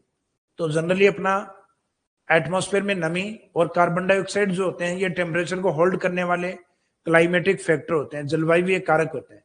जिन क्षेत्रों में कार्बन डाइऑक्साइड अधिक नहीं होती वहां पे अचानक टेम्परेचर नहीं बढ़ते और उच्च तापमान जनरली कम पाए जाते हैं। और ऐसा एक दूसरा पॉइंट जलवाष्प भी है। तो जलवाष्प भी क्या करता है, मुख्यतः टेम्परेचर को होल्ड करता है। तो इसका मीनिंग जमीन में अगर नमी रहेगी तो टेम्परेचर को होल्ड करके कुछ समय टेम्परेचर बढ़ा सकती है। तो मीनिंग है कि इसमें मुख्य कारण अक्टूबर हीट का less humidity of atmosphere and high humidity of land part, वायुमंडलीय आर्द्रताओं का कम होना और भूमिगत आर्द्रता का अधिक होना इसके पीछे कारण है। तो इसका मीनिंग एक कंडीशन को याद रखो, दूसरी अपोजिट बोलनी है। एक में आप वायुमंडलीय आर्द्रता कम बता रहे हो तो इसका मीनिंग भूमिगत आर्द्रता आपको अधिक बतानी है। तो इसका meaning less humidity of atmosphere and high humidity of land part. और कार्तिक हीट अक्टूबर हीट में महीना आपको याद नहीं करना, इसमें जो हेडिंग है वही महीना है, अर्थात अक्टूबर का महीना। अब इसके बाद इसमें एक प्रमुख घटना और आती है।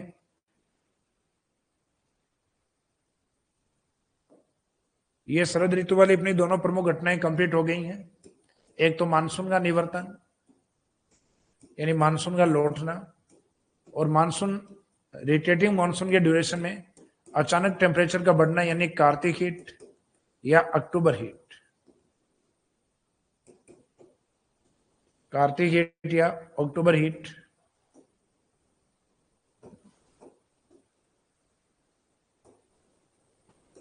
कार्तिक हीट या अक्टूबर हीट।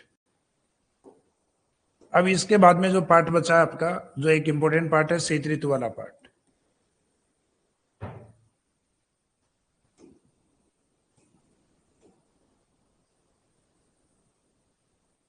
शीत ऋतु यानी जो रेनी सीजन वाला पार्ट।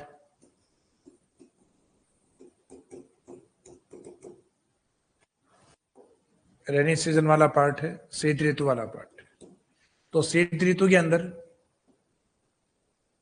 प्रमुख घटनाएं अपनी, एक तो मावठ है,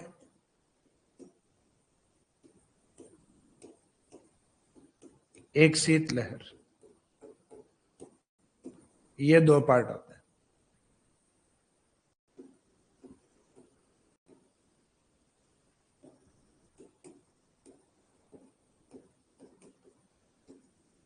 एक तो मावठ है और एक कोल्ड वेव। तो मावठ का मीनिंग क्या है और कोल्ड वेव का मीनिंग क्या है, तो दोनों घटनाएं अपने शीत ऋतु की हैं। जिसमें पहले हम देखते हैं मावठ।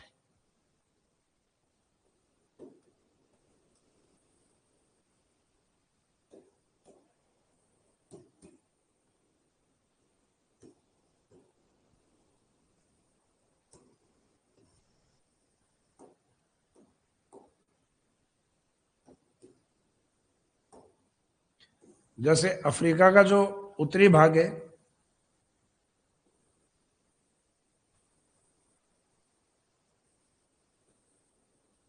वो जलीय आधार पे यूरोप और अफ्रीका यानी दो भूभाग के बीच में, यानी दो लैंड पार्ट के बीच में, इसको नाम दिया जाता है भूमध्य सागर।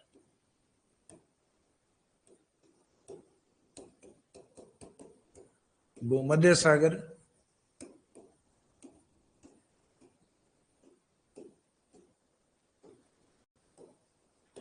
जिसको मेडिटेरेनियन सी के रूप में हम देखते हैं। फिर यहां से मुख्यतः भारत की तरफ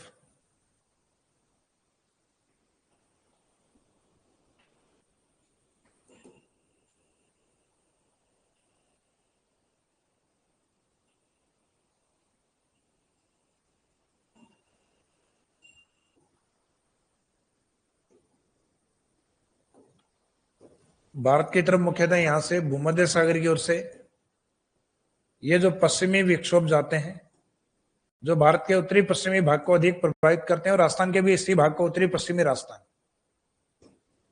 तो इन हवाओं को हम कहते हैं पश्चिमी विक्षोभ, जो पछुआ पवनों का ही पार्ट है, काफी हाइट पर होती हैं, जेट स्ट्रीम के रूप में भी जानी जाती हैं, पश्चिमी विक्षोभ।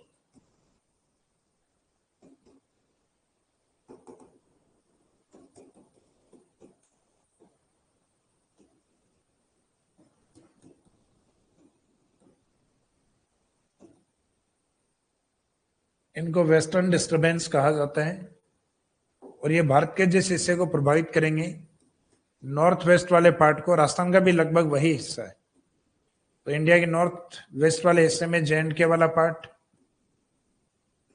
साथ में उसके लद्दाख, हिमाचल प्रदेश, उत्तराखंड, पंजाब, हरियाणा,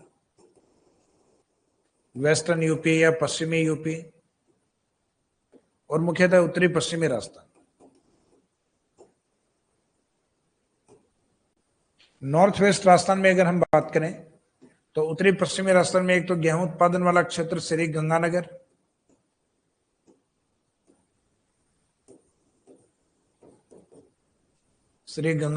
इन्हीं के साथ हनुमानगढ़, और इनका जो मेन डिवीजन हेडक्वार्टर है अर्थात बीकानेर।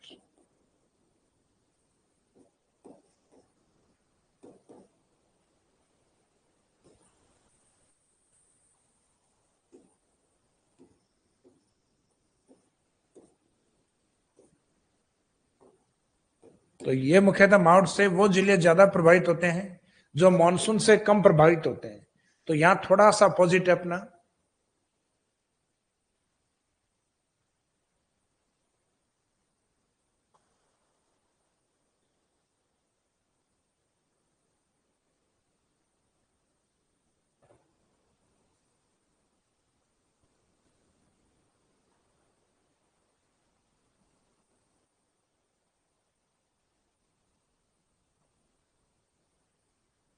सर राजस्थान में रोटेटिंग टाइम पीरियड लौटने का समय अक्टूबर नवंबर है क्या? हाँ बिल्कुल, राजस्थान के अंदर 30 सितंबर के बाद वाले 2 महीने, डेट के रूप में पूछे तब तो 30 सितंबर है, और मंथ्स के रूप में अगर पूछा जाए तो अक्टूबर और नवंबर, 30 सितंबर के बाद वाले 2 महीने।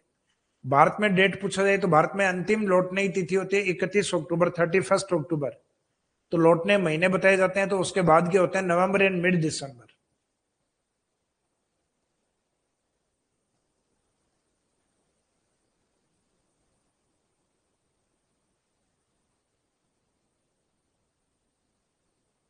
मावट का इफेक्ट अपने दिल्ली में भी होता है, क्योंकि पश्चिमी यूपी का मीनिंग कुछ पार्ट दिल्ली का भी आता है उसमें, तो ऐसा नहीं है कि मावट राजस्थान के केवल उत्तर पश्चिम में होती है। ओनली शब्द आएगा तो गलत है, अरावली के ईस्ट में भी होती है मावट, लेकिन ईस्ट वाला भाग कम प्रभावित होता है। जैसे फॉर एग्जाम्पल मानसून है, वो राजस्थान के दक्षिण पूर्व में अधिक होता है, तो ये नहीं है ना कि उत्तर पश्चिम में नहीं होता। मानसून की वर्षा राजस्थान के उत्तर पश्चिम में भी होती है, लेकिन वो बहुत कम होती है।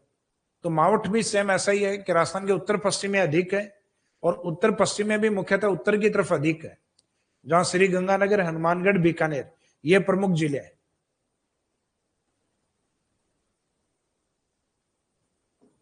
यहां मावट का जो मीनिंग है वो क्या लिया जाए कि शीत ऋतु में ये कंडीशन अपने को ऋतु के अकॉर्डिंग लेनी है कि विंटर सीजन या शीत ऋतु में भूमध्य सागर से पश्चिमी विक्षोभ के द्वारा होने वाली वर्षा को मावट कहा जाता है।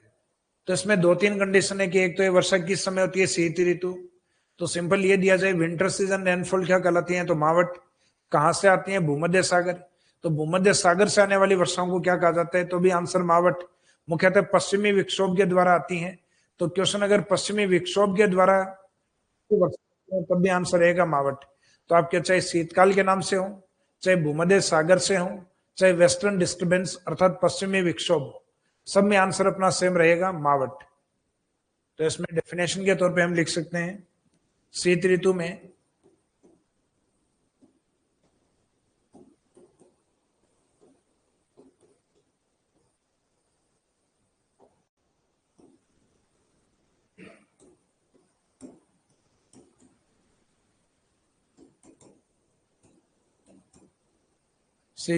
भूमध्य सागर से आने वाली,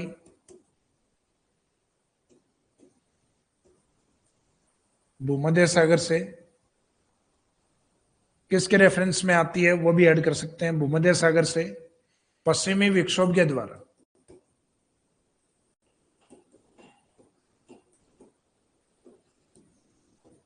पश्चिमी विक्षोभ यानी जेट स्ट्रीम,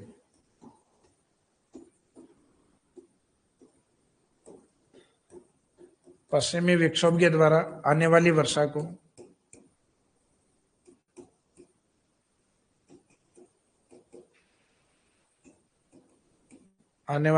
को मावट कहा जाता है। एक तो राजस्थान और भारत में आने वाली मावट मुख्यतः किस क्षेत्र से आती है, तो आंसर रहेगा भूमध्य सागर से। किसके द्वारा आती है, तो आंसर रहेगा पश्चिमी विक्षोभ या जेट स्ट्रीम के द्वारा। और एक किस समय आती है, तो आंसर रहेगा शीत ऋतु के अंदर, विंटर सीजन के अंदर। तो क्वेश्चन यहां से भी निकल सकता है, शीत ऋतु की वर्षा को क्या कहा जाता है, मावट। भूमध्य सागर से आने वाली वर्षाओं को क्या कहा जाता है, मावट। पश्चिमी विक्षोभ के द्वारा होने वाली वर्षा को मुख्यतः क्या कहा जाता है, मावट। या तीनों मिला के लिखते हैं अपन कि winter season rainfall which comes from Mediterranean sea through western disturbance. तो ये कहां से आती है, फ्रॉम मेडिटेरियन सी वाले पार्ट से। किसके थ्रू आते हैं, किसके द्वारा आती हैं, तो आंसर रहेगा वेस्टर्न डिस्टर्बेंस, पश्चिमी विक्षोभ अर्थात जेट स्ट्रीम। अर्थात एक तरीके से देखें तो उच्च वायुमंडलीय जो पछुआ पवनें होती हैं, जो अधिक हाइट पे चलती हैं, ताकि उनको छोटी मोटी पर्वतमाला या कोई धरातलीय अवरोध है वो उनको रोक नहीं पाए। क्योंकि इस समय इन वर्षाओं का आने का मुख्य कारण तापमान और वायुदाब नहीं होता, क्योंकि इस समय भारत में भी तापमान हिमालय क्षेत्र में कम रहते हैं। और तापमान कम रहने का मीनिंग है एयर प्रेशर या वायुदाब का अधिक होना। तो इसका मीनिंग लो एयर प्रेशर तो नहीं होता है अपने यहाँ। तो इसका मीनिंग है कि वर्षा करवाने के लिए दो इंपॉर्टेंट चीजें हैं, या तो आप ह्यूमिडिटी को मैक्सिमम कर दो, अपने एटमॉस्फेयर में आर्द्रता को अधिकतम कर दो, या आप टेम्परेचर को कम कर लो। टेम्परेचर को कम करोगे तो इसका मीनिंग है हवाएं सिकुड़ती हैं, और सिकुड़ी हुई या ठंडी हवा है उसमें ह्यूमिडिटी के जो पार्टिकल्स हैं वो एक दूसरे के निकट आते हैं, और उससे क्लाउड बन के वर्षा होना स्टार्ट होती है। तो वर्षा के पीछे दो रीजन है, ह्यूमिडिटी को बढ़ा देना या टेम्परेचर को कम कर लेना। दोनों ही रीजन से वर्षा हो सकती है।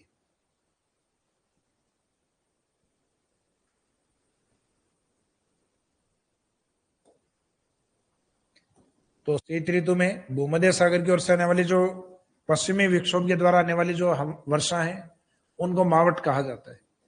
इनका टाइम पीरियड या जो समय है,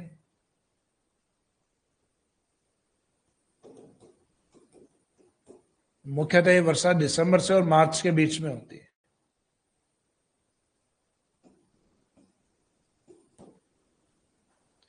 तो इनका time period December two March.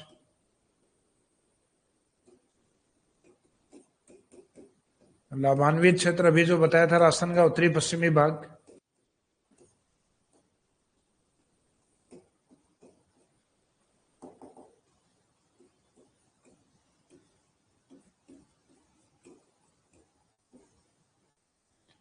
North west part of Rajasthan.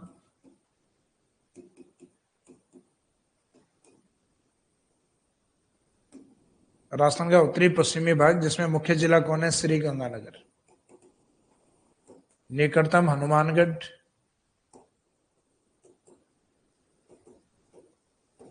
Hanumangarh and Bikaner.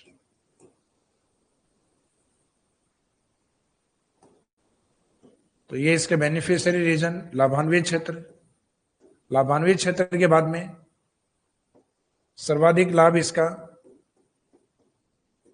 तो जिस समय आती है उस समय हमारी रबी क्रॉप्स होती हैं, तो इसका मोस्ट बेनिफिशियरी जो पार्ट है वो होता है रबी फसल।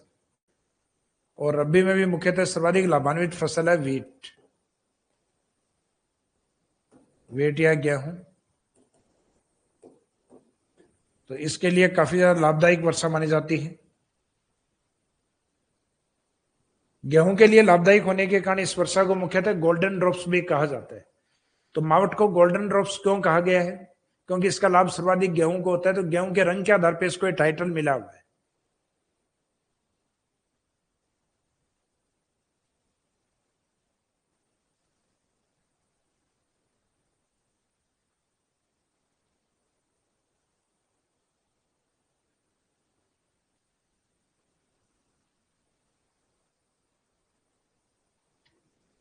एक क्वेश्चन है सर, राजस्थान में मानसून के आगमन की तिथियां किस ओर बढ़ती जाती हैं? तो देखो, राजस्थान के दक्षिण और पूर्व की तरफ मानसून पहले आता है, लगभग 25 जून, और उत्तर पश्चिम के अंदर जाते जाते मानसून है वो लगभग आपके जुलाई के अंदर सेकेंड वीक तक आता है। तो लगभग 8 से और 12 जुलाई के बीच में आता है। तो इसका मतलब मानसून की तिथियां जो हैं वो राजस्थान के दक्षिण पूर्व से और उत्तर पश्चिम की ओर तिथियां बढ़ती हैं। तो क्वेश्चन था, राजस्थान में मानसून के आगमन की तिथियां किस ओर बढ़ती जाती हैं? तो डेजर्ट की ओर जाने पर ये तिथियां कंटिन्यूस बढ़ती हुई जाती है, और उधर वर्षा की मात्रा कंटिन्यूस घटती हुई जाती है। तो इसका मीनिंग जहां डेट बढ़ती जाएगी, तो इसका मीनिंग है वहां पे वर्षा की मात्रा धीरे धीरे आपकी क्या हो जाती है, कम।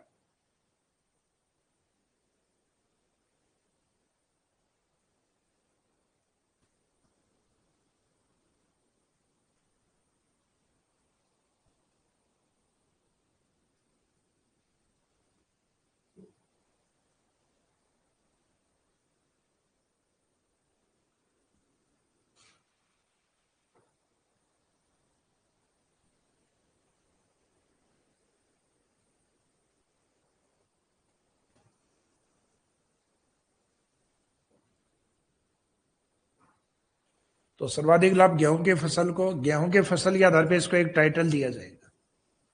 वो टाइटल क्या है? मावट को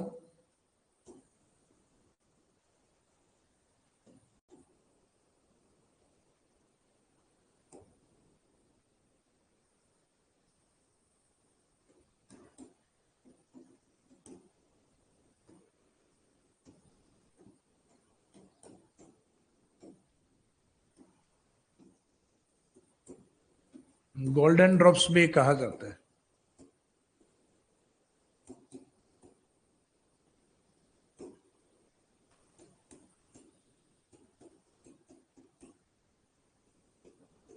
गोल्डन ड्रॉप्स भी कहा जाता है क्योंकि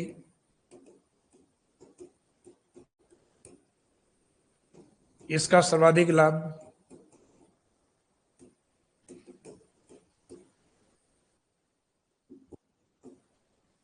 इसका सर्वाधिक लाभ गेहूं की फसल को होता है।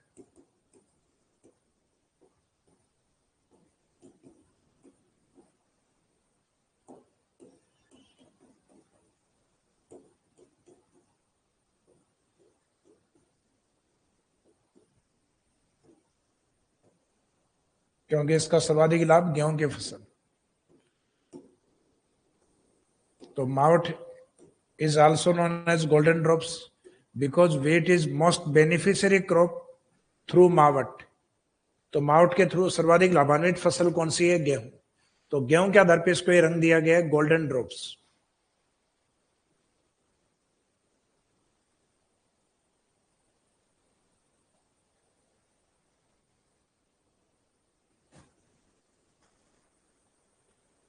ये देखो, लैब असिस्टेंट के लिए आपके दो सिलेबस है। एक ज्योग्राफी वाले स्टूडेंट्स का अलग है, जीके वाला पार्ट जिसमें आपके हिस्ट्री, ज्योग्राफी, पॉलिटी, ये वाला पार्ट आपका कॉमन है। शायद पॉलिटी वाला नहीं है आपके, इसमें ज्योग्राफी, आर्ट एंड कल्चर और हिस्ट्री वाला पार्ट ये कॉमन है आपका।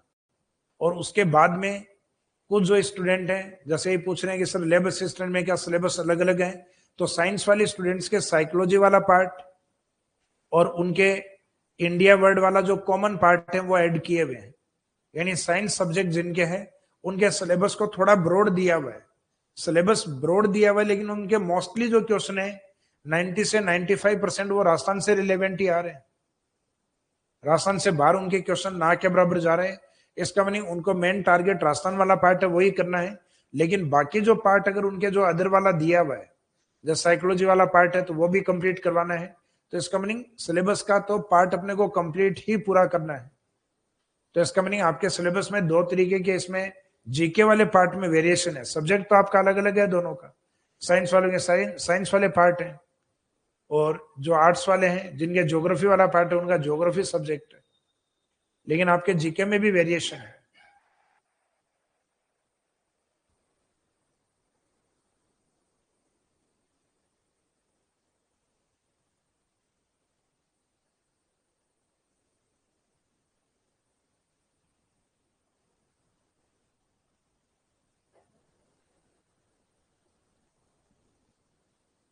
ज्योग्राफी वाले स्टूडेंट है उनको साइकोलॉजी नहीं पढ़नी,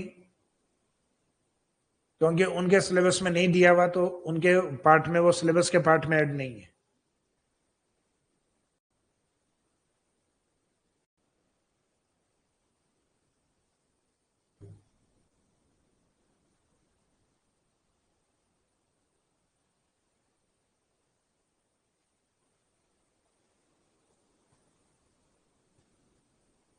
तो चलो आगे कंटिन्यूस करते हैं अपन।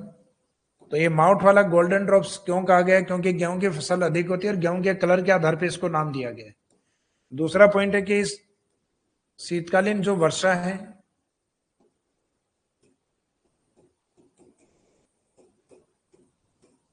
शीतकालीन वर्षा है, ये तो मावट है, लेकिन इस मानसून को क्या कहा जाता है?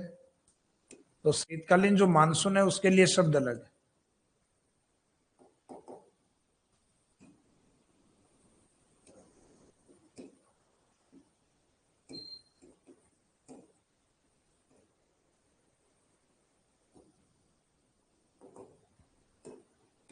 शीतकालीन मानसून एक तो भारत के जिस क्षेत्र में आता है, तो ये कर्क रेखा तक का क्षेत्र तो अपने आप में उष्ण कटिबंध, यहां से मुख्यतः 0 डिग्री की तरफ, और कर्क रेखा के ऊपर का भाग है शीतोष्ण कटिबंध। तो एक तो शीतोष्ण कटिबंध अर्थात टेम्परेट जोन में आता है, तो शीतोष्ण कटिबंध मानसून भी कहते हैं इसको। और एक मुख्यतः ये भूमध्य सागर की ओर से, यहाँ सामने हिमालय है, तो हिमालय के कारण ये नीचे की ओर शिफ्ट होती है हवाएं इस तरीके से, हिमालय से टकरा के। तो एक इनकी डायरेक्शन के अकॉर्डिंग हम नाम दे सकते हैं, जैसे विंड से इसको डिवाइड करके अगर आप देखोगे तो ये from north west to south east, तो इनको हम नाम दे सकते हैं उत्तरी पश्चिमी मानसून। तो शीतोष्ण कटिबंधीय मानसून के साथ दूसरा है उत्तरी पश्चिमी मानसून, उत्तरी पश्चिमी मानसून। और एक इसके अलावा जिस जलीय क्षेत्र से यह आता है वो जलीय क्षेत्र है भूमध्य सागर। गलती से यहां भूमध्य रेखा को ठीक मत कर देना, क्योंकि भूमध्य रेखा पर है वो सीजन स्पेसिफिक वर्षा नहीं होकर साल भर वर्षा होती है भूमध्य रेखा पर, जबकि भूमध्य सागरीय वर्षा होती है शीतकालीन। तो भूमध्य सागरीय वर्षा या भूमध्य सागरीय मानसून, तो भूमध्य सागर है उसका भी इफेक्ट होता है। तो ये मानसून अपने आप में भूमध्य सागरीय मानसून, मुख्यतः उत्तरी पश्चिमी मानसून या टेम्परेट जोनल मानसून, शीतोष्ण कटिबंधीय मानसून भी इसको कहा जाता है।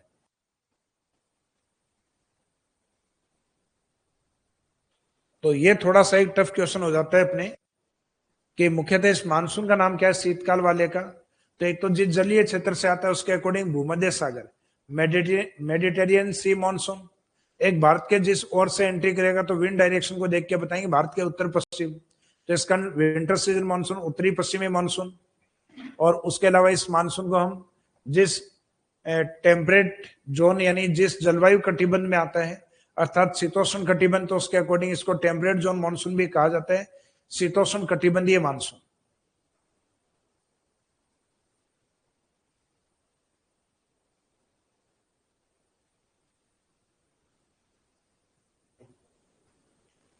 सर आपसे रिक्वेस्ट है कि टॉपिक कंप्लीट होने के बाद एक क्लास डाउट क्लास भी रख दे। डाउट वाली क्लास जैसे ही अपना क्लाइमेट वाला जो टॉपिक है, कल वर्षा ऋतु वाली एक रिपोर्ट है लास्ट ईयर वाली, वो कंप्लीट पढ़ाने के बाद, यानी क्योंकि करंट वाले क्वेश्चंस भी पूछ लिए जाते हैं, तो वो करवाने के बाद तो हम जो डाउट सेशन है आपका वो भी ले लेंगे।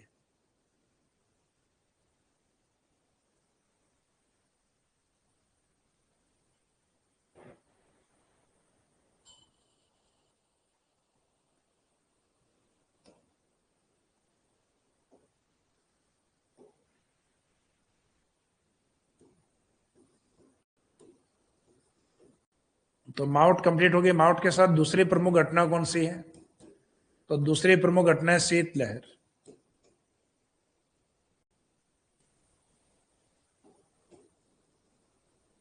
Cold wave. तो कोल्ड वेव या शीतलहर का मीनिंग क्या है?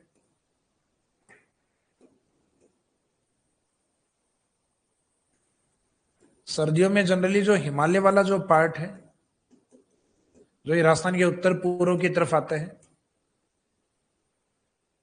हिमालय की तरफ तापमान कम होते हैं और वायुदाब बढ़ जाते हैं, जबकि राजस्थान 0 डिग्री भूमध्य रेखा की तरफ होने के कारण हिमालय से तुलना करें तो इधर के तापमान थोड़े ज्यादा है और वायुदाब कम है।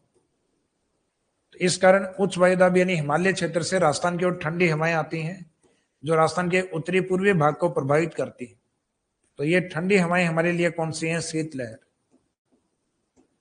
तो जनरल सा डेफिनेशन है इनका, सामान्य सी परिभाषा है कि शीत ऋतु में हिमालय की ओर से आने वाली ठंडी हवाओं को शीतलहर कहा जाता है। इसका मीनिंग है cold winds which comes from Himalaya region in winter season. शीत ऋतु में हिमालय की ओर से आने वाली ठंडी हवाओं को, जैसे गर्मियों की गर्म हवाएं लू होती हैं, तो सर्दियों में हिमालय की ओर से आने वाली ठंडी हवाएं शीतलहर होती है। अब इनकी जो दिशा है वो मानसून की दिशा के अपोजिट होती है। तो मानसून चलता है अपने दक्षिण पश्चिम से उत्तर पूर्व, या आती है उत्तर पूर्व से दक्षिण पश्चिम। तो इसका ये उत्तरी पूर्वी भाग को राजस्थान के ज्यादा प्रभावित करती है, दक्षिण पश्चिम में इनका जाते जाते इफेक्ट कम हो जाता है। तो एक तो मीनिंग क्या है शीतलहर का मीनिंग?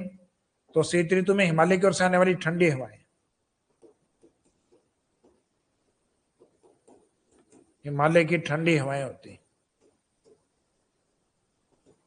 फिर डायरेक्शन नॉर्थ ईस्ट टू, यानी उत्तर पूर्व से, from north east to south west, उत्तर पूर्व से दक्षिण पश्चिम की ओर, ये इनकी डायरेक्शन होती है, from north east to south west. फिर इसमें जो प्रभावित क्षेत्र है, अफेक्टेड रीजन,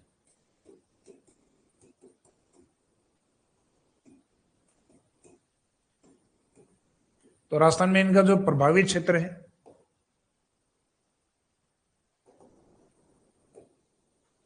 वो लेके चलते हैं हम। सर्वाधिक प्रभावित सर्दियों में चूरू, इसका निकटतम क्षेत्र आता है सीकर, और इन दोनों के निकटतम एक डिस्ट्रिक्ट आता है बीकानेर। तो ये राजस्थान के वो जिले हैं जो डेजर्ट कंडीशन में, इसका एक तो इनमें वेजिटेशन वैसे भी कम है, और यहाँ पे मिट्टी का विस्तार होने के कारण ये और भी जल्दी ठंडे होते हैं। तो जहाँ वनस्पति कम हो, तो वनस्पति जनरली कम कब होती है? जब आपके यहाँ वर्षा या नदियां कम है। तो चूरू बीकानेर वही जिले हैं जहाँ वेजिटेशन नहीं है। तो इसका मतलब ये जिले और तेजी से ठंडे होते हैं सर्दियों में, और शीत लहरों के प्रभाव में सीधे आते हैं।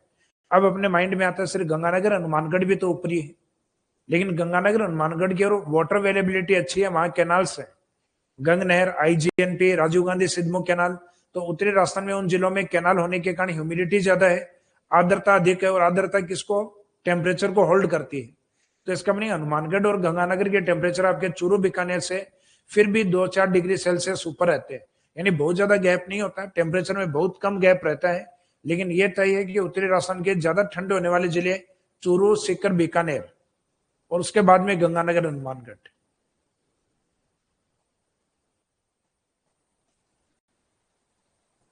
तो इसमें एक तो शीतलहर क्या है? तो हिमालय की ओर से आने वाली ठंडी हवाएं, cold winds which comes from Himalaya region. दिशा, तो दिशा मानसून के अपोजिट, मानसून होता है दक्षिण पश्चिम से नॉर्थ ईस्ट की ओर जाने वाला, ये आती है नॉर्थ ईस्ट से साउथ वेस्ट, यानी गुजरात के तट की ओर जाते जाते इनका इफेक्ट समाप्त हो जाता है।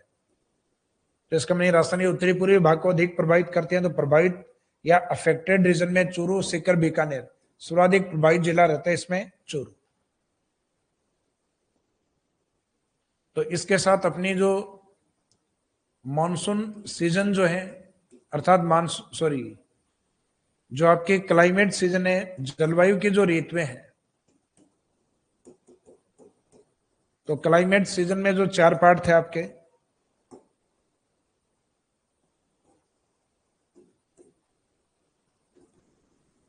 जैसे एक तो अधिक टेम्परेचर वाला पार्ट, समर वाला पार्ट,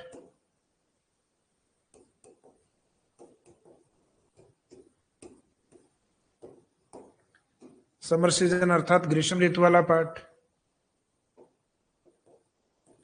इसके बाद में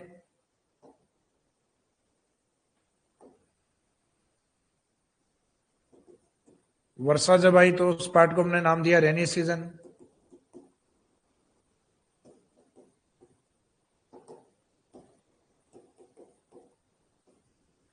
इसके बाद वाले टाइम पीरियड को हमने नाम दिया मुख्यतः ऑटम सीजन, शरद ऋतु। मानसून निवर्तन और कार्तिक हीट वाली जो घटना थी, और लास्ट में शीत ऋतु वाला पार्ट अर्थात विंटर सीजन। तो विंटर वाला जो पार्ट है इसमें मुख्य घटनाएं अपनी मावट और एक शीतलहर। उसके बाद में चैप्टर का लास्ट में एक छोटा सा पार्ट आपका बचता है, वह है समवायुदाब रेखाएं। तो समवायुदाब रेखा वर्षा की जो 2024 वाली लास्ट ईयर वाली रिपोर्ट है, इस साल वाली तो शायद ही उस पे मिले अपने को मौसम विभाग इस वेबसाइट पे, क्योंकि अभी तो मानसून जो है वो 30 सितंबर को गया है, तो 30 सितंबर के बाद में इतनी जल्दी जनरली रिपोर्ट नहीं डाली जाती, और बाई चांस अगर डाल दी हो तो बाद में हम पढ़ेंगे भी कल। तो वर्षा ऋतु वाली जो रिपोर्ट है वो पढ़ानी है, और बाद में अभी तक के जो आपके चैप्टर कंप्लीट हो गए हैं, यानी बेसिक ज्योग्राफी वाला जो पार्ट, जिसमें राजस्थान की उत्पत्ति, राजस्थान की स्थिति विस्तार, उसके बाद में राजस्थान की फिजिकल डिवीजन, और उसके बाद में राजस्थान की क्लाइमेट, तो ये स्टार्टिंग वाला जो बेसिक वाला पार्ट आपका कंप्लीट हुआ है, जो काफी बड़ा पार्ट भी है। तो उनमें आपके जो प्रॉब्लम्स आ रही हैं उनको भी हम डिस्कस करेंगे कल। स्टार्टिंग वाले जो आपके 4-5 चैप्टर हुए हैं उनको, और लास्ट में थोड़ा चैप्टर का पार्ट बचा हुआ है उस वाले पार्ट को भी कंप्लीट करेंगे।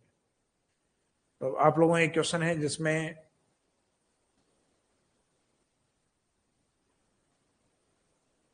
एक सर के चूरू सबसे गर्म और सबसे ठंडा जिला है। बिल्कुल, गर्मियों में सबसे गर्म है चूरू, सर्दियों में सबसे ठंडा है।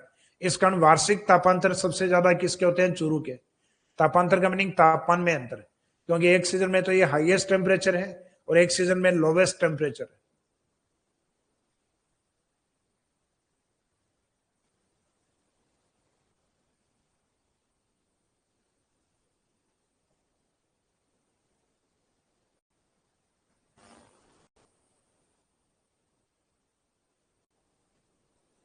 एक क्वेश्चन है कि सर राजस्थान में वर्षा के लिए निम्नलिखित में से कौन सा उत्तरदायी नहीं है, यानी जो वर्षा आती है तो उसमें कौन सा है जो उत्तरदायी है, उसका रीजन नहीं है।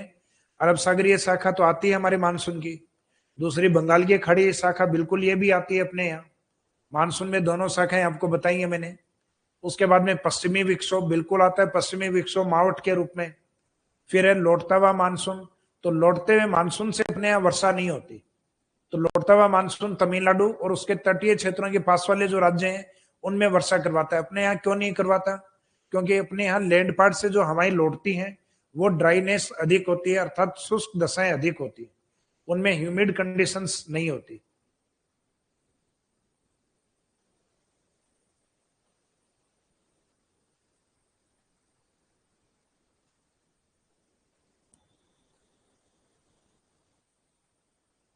तो बिल्कुल आपके आगे के जो नोट्स हैं हाइड्रोजियोग्राफी यानी जो जलीय भूगोल वाला पार्ट है वो आपके आज इवनिंग में या कल क्लास से पहले आपके अपलोड करवा दिए जाएंगे, ताकि आगे वाले जो टॉपिक्स हैं, हालांकि कल तो हम क्लाइमेट वाला जो चैप्टर है और पुराने वाले जो चैप्टर्स में आपके कहीं कोई प्रॉब्लम आ रही है, क्वेश्चंस वगैरह आप सॉल्व कर रहे हैं, तो उनके बारे में भी हम डिस्कस करेंगे। तो आज के सेशन को यहीं कंप्लीट करते हैं अपन। Thank you.